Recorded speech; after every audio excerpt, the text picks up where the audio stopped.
In a world, or actually, in a city where information is heavily monitored, agile couriers called runners transport sensitive data away from prying eyes.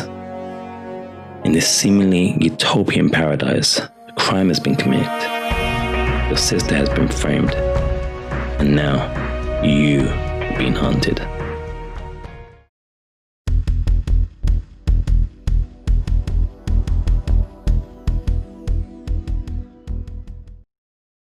Konnichiwa, intelligence. I'm here with another to the point review.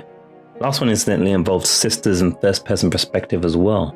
Anywho, this is the Mirror's Edge review. The game was created by DICE and published by the beloved EA, which took us about 7 hours to complete, including finding less than 10 collectibles across the multiple chapters. We're playing on the PC via Steam. We had settings at maxed at 4K, and the game still looks great, even for its 12 years, because it was released in around 2008-2009. It's also available on PlayStation 3, Xbox 360, Microsoft Windows, iOS, and Windows Phone, although I can't vouch for some of the phone versions and other versions. And again, incidentally, we have a complete long play linked somewhere in this video, somewhere. Maybe it's popped up there, or it's down below there, or somewhere. It's in the description. So if you want to check that out, check it out. As ever, let me know in the comments below your thoughts on the game or this review, what other reviews and such you'd like to see, and if you haven't already, and if you find value in this content, then please consider subscribing, liking the video, and sharing it with a pet. It helps, and pets deserve good, quick reviews as well. Thanks. As is tradition with our reviews, we explore the good, the bad, and the ugly, as well as the score. 5 being an average, 0 being a permanent social distance and exercise, and 10 being as perfect can be in an imperfect world. These reviews are, as ever, legit spoiler-free.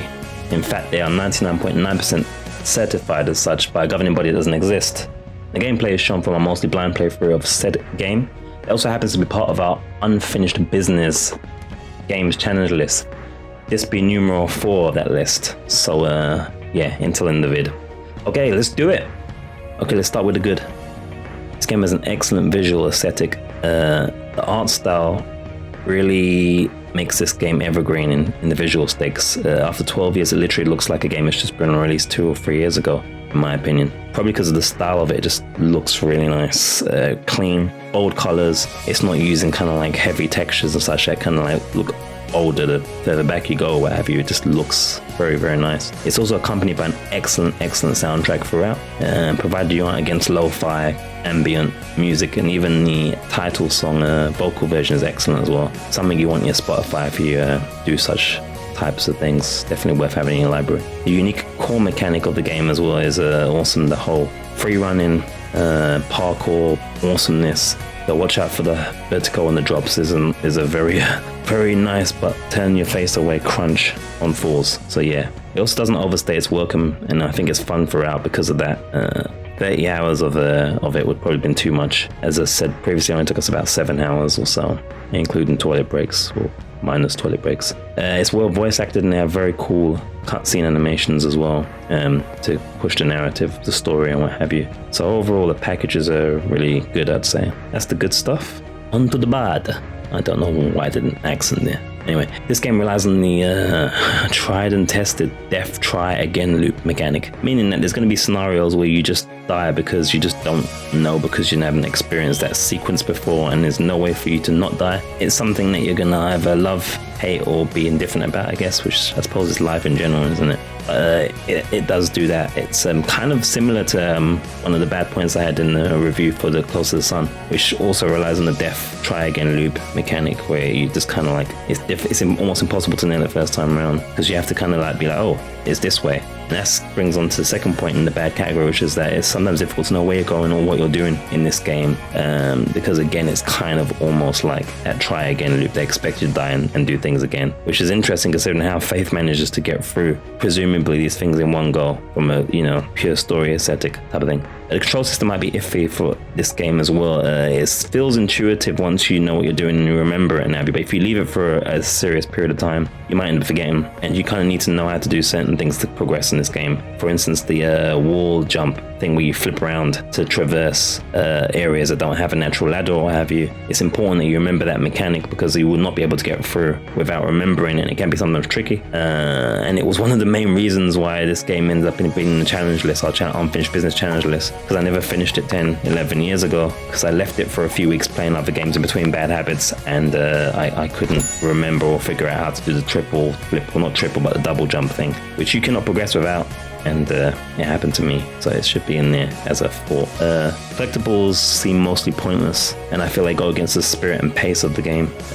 It's nice when collectibles fit and when they offer you something that is worthwhile, like maybe leveling your skills, opening up some new abilities and what have you. This game has no such things, so collectibles are literally, from what I can tell, you'll get some voice stuff. Faith did knock out some unique voice track information once we collected like 5 or 7 of them. So that's the only carrot as far as collectibles are concerned. It seemed like everything unlocked after you completed the game without. I don't think the collectibles were influencing that in terms of all the bonus concept arts and such once you finished. Overall as well, considering the length of the game, I think that while it's good, it doesn't overstay its welcome. It might have been rough 10 years or 11 years ago to finish this game in 7 hours and have paid the typical £40-50 that it probably retailed at in the day. I think it retails at something like £12 and it's on sale like £8 right now.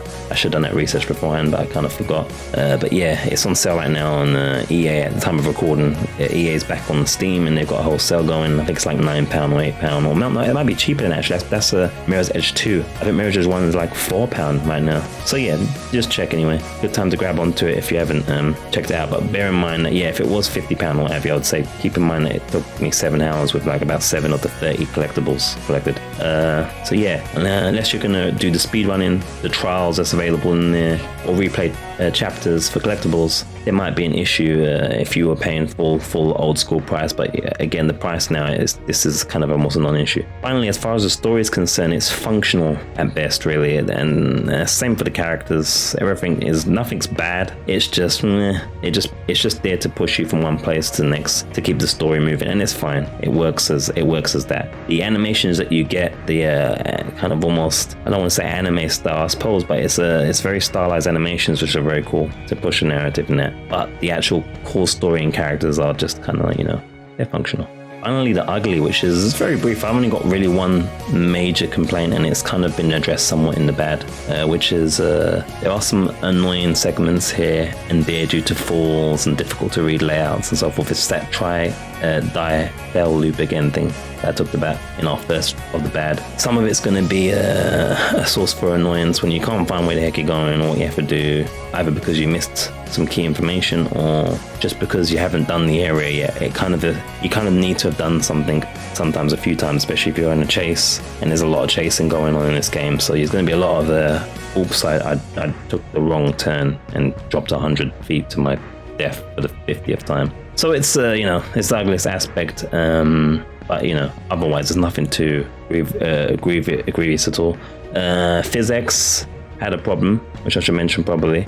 I should put that in the list, which is pretty ugly as well. And if you max all the settings like I had done for us with the playthrough, and you don't remove the physics DLLs from the actual install folder, and the game will be very syrupy and drop frame rates massively, irrespective of your hardware and such. So yeah, thanks for JK for finding a solution to that. It's on the internet if you need it. A little tip from me there, courtesy of JK.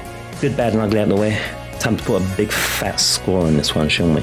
So the integer score for Mirror's Edge 2008-2009 release, after all these years, is an 8.5 out of 10. It's a linear but fun ride with a unique visual style. The protagonist that's unique as well in style and look. And core gameplay mechanic, provided you get to grips with the control system, is unique and fun as well. If you just go with the general flow of the game and the story, then you'll have a good time with this. This will probably cure or aggravate your fear of heights. Damn, those death noises. Oh man, good times, but oh man, Okay, that's your lot. Break away from the script for a moment now. So yeah, at this point there should be, or at least in a few seconds, some options to watch some other videos. It might be linked in some other reviews and some other things you might be interested in, so please do check those out.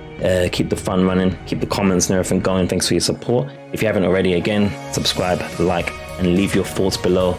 Chat with me, let me know what you think about this game and what other games you want to see, etc. And yeah, thanks, and I'll see you in the next video, wherever you're watching. Whew, hard work, this review stuff. Man, let's just play video games and forget all this nonsense.